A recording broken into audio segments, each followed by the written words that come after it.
ati waaqa cuufataanu ati waaqa barabaraati ati yesso barabaraati ibseen teegutoon dukkanaa cubbuu ati waaqa Israa'eelti ammasaatii ballee harki ibseen teegutoon dukkanaa cubbuu ati waaqa Israa'eelti site ammasaatii ballee Daawwitillee tikooniyyee harkisaa burrisaa barsiifte mootii Israa'el Daawwitillee tikooniyyee harkisaa burrisaa barsiifte mootii barabaraati ati ayyuu barabaraati harkime ati yesso barabaraati ati waaqa barabaraati harkime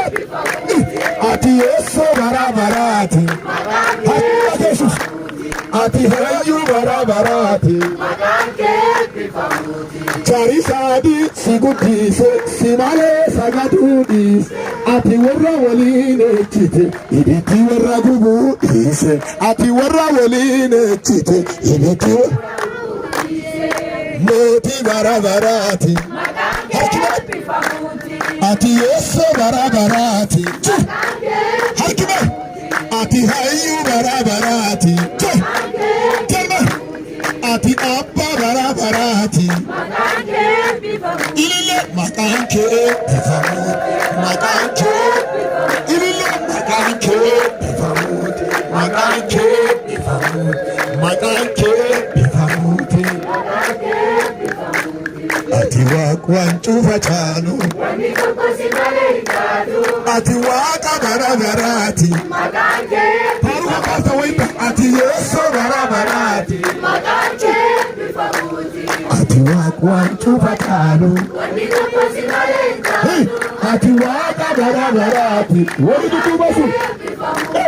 ati yesso barabaraati wayita ati waaqwaan cuufataanu Chorame ati waaqa barabaraati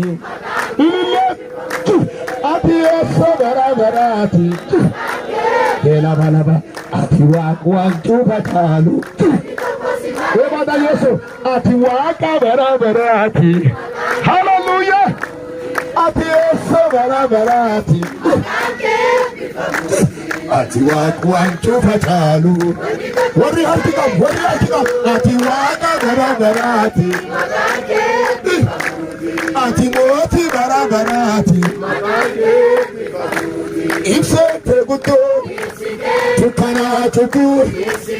ati waaqa Israa'eelti site ammasaatii balleessite ibseen teeguttoo harkime dukkanaa cubbuu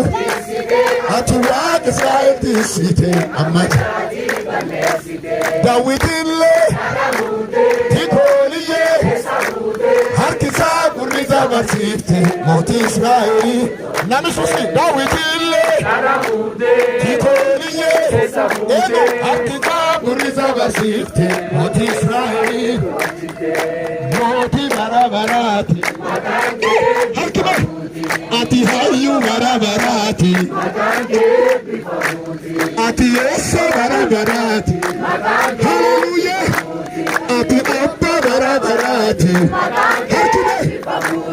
ati yesso barabaraati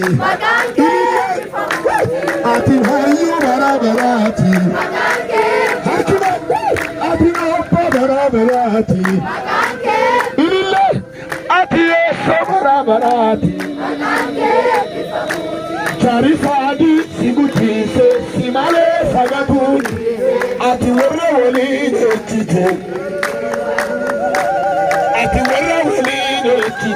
ibitti warra mootii barabaraati dhiira faarsa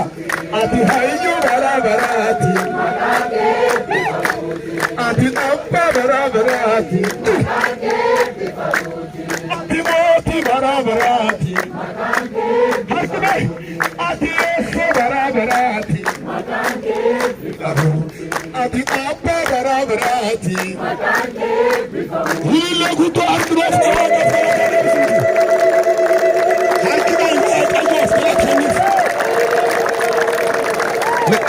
no ark me wol ya danin de ark wa